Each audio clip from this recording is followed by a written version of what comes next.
Hi అండి. ఈరోజు ఒక మంచి రెసిపీ చేస్తున్నాను అన్నమాట. రెసిపీ వచ్చేసి పెళ్ళిళ్ళలో ఫంక్షన్లో చేస్తారు కదండి, అటువంటిదన్నమాట. ఇంట్లో కూడా చాలా ఈజీగా చేసుకోవచ్చు. హెల్త్కి కూడా చాలా మంచిదన్నమాట. ఇంతకీ పూల మాకాని అంటే తెలుసా? తెలిస్తే కామెంట్ చేయండి. హెల్త్కి చాలా మంచిదన్నమాట. రోగనిరోధక శక్తి పెంచుతుంది. కండరాల నొప్పులు, వాపులు తగ్గుతాయి. ఎముకలు గట్టిపడతాయి. ఇది కరోనాలో చాలా ఎక్కువ వాడారండి. మీకు తెలుసో తెలియదో నాకు తెలియదు, కానీ చాలా ఎక్కువ వాడేవారు. అయితే ఈ మకానీని ఏం చేయాలంటే కొద్దిగా ఆయిల్ వేసి ఫ్రై చేయాలి. ఫ్రై అయిన తర్వాత కొంచెం సాల్ట్, కారం కూడా వేయాలి. సాల్ట్, కారం వేయడం వల్ల టేస్ట్ అనేది మిస్ అవ్వకుండా బాగుంటుంది అనమాట. ఇలా ఫ్రై చేసిన వాటిని వాటర్ తీసుకుని వాటర్లో నానబెట్టాలండి.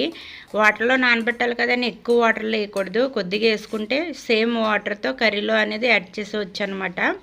అయితే ఇప్పుడు అదే పెనంలో ఆయిల్ అనేది వేసుకోవాలి. కూరకు సరిపడా ఒక 2 ఉల్లిపాయలు, ఒక 4 పచ్చిమిర్చి పొడవుగా సీలికలుగా కట్ చేసుకుని బాగా ఫ్రై చేసుకోవాలి.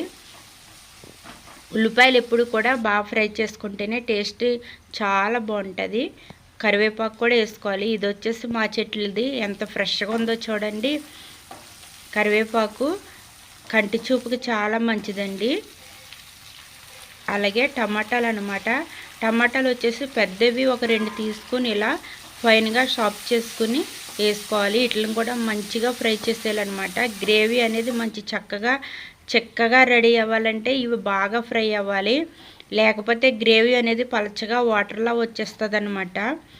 ఇప్పుడు వచ్చేసి అల్లము, వెల్లుల్లి, జీలకర్ర, గసగసాలు, ధనియాలు వీటి పేస్ట్ అనమాట. ఇది పేస్ట్ కూడా బాగా మెత్తగా మిక్సీ పట్టుకుని ఆ పేస్ట్ అనేది యాడ్ చేసుకోవాలి. చూడండి, ఈ పేస్ట్ కూడా పచ్చివాసన పోయే వరకు కూడా ఫ్రై చేసుకోవాలన్నమాట. ఫ్రై చేసుకుంటే చక్కగా గ్రేవీకి మంచి టేస్ట్ వస్తుంది.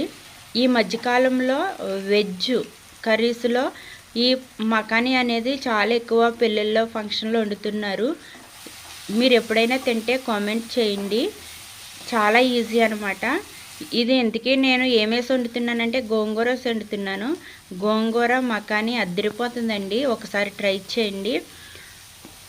ఈ ఉల్లిపాయలు, టమాటాలు ఇవన్నీ మసాలా బాగా ఫ్రై అయిన తర్వాత కారం, పసుపు, ఉప్పు కూడా యాడ్ చేసి తర్వాత ఈ మకానీ ఉంది కదా అవి కూడా వేసి బాగా కలిపేయాలి. కలిపేసుకున్న తర్వాత ఏం చేయాలంటే కొంచెం ఈ మసాలాలు ఇవన్నీ కూడా ఈ మకానీ అనేది అబ్జర్వ్ చేసుకునేలాగా ఒక 5 మినిట్స్ కానీ 2 మినిట్స్ అయినా సరిపోతుంది. అయితే ఆయిల్ మాత్రం బయటకు వచ్చేదాకా కూడా ఫ్రై చేసుకోవాలన్నమాట. సాల్ట్ సరిపోలేదన్నమాట. సాల్ట్ అనేది యాడ్ చేస్తున్నాను. నేను ఎప్పుడూ చెప్తూ ఉంటాను కదా మన వీడియోస్లో, టేస్ట్ అనేది చూసుకుంటూ చేస్తే ఎప్పుడు కూడా రెసిపీ పాడవదు. చేయలేని వారు కూడా ఎవరైనా చేయొచ్చు అని చెప్తానా. టేస్ట్ కంపల్సరీ చూసుకుంటూ చేయాలండి ఎవరైనా సరే. సీనియర్ వంట వాళ్ళు అటువంటి వాళ్ళు కూడా చూడండి టేస్ట్ చూడమని ఇస్తారు.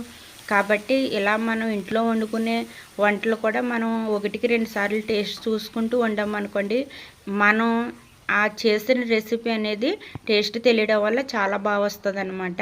నేను ముందుగా వాటర్తో మకానీ నానబెట్టాను కదా, అదే వాటర్ యాడ్ చేసుకున్నాను అనమాట. వేరే వాటర్ ఏమీ వేయలేదండి. మీరు గమనిస్తున్నారనుకుంటున్నాను.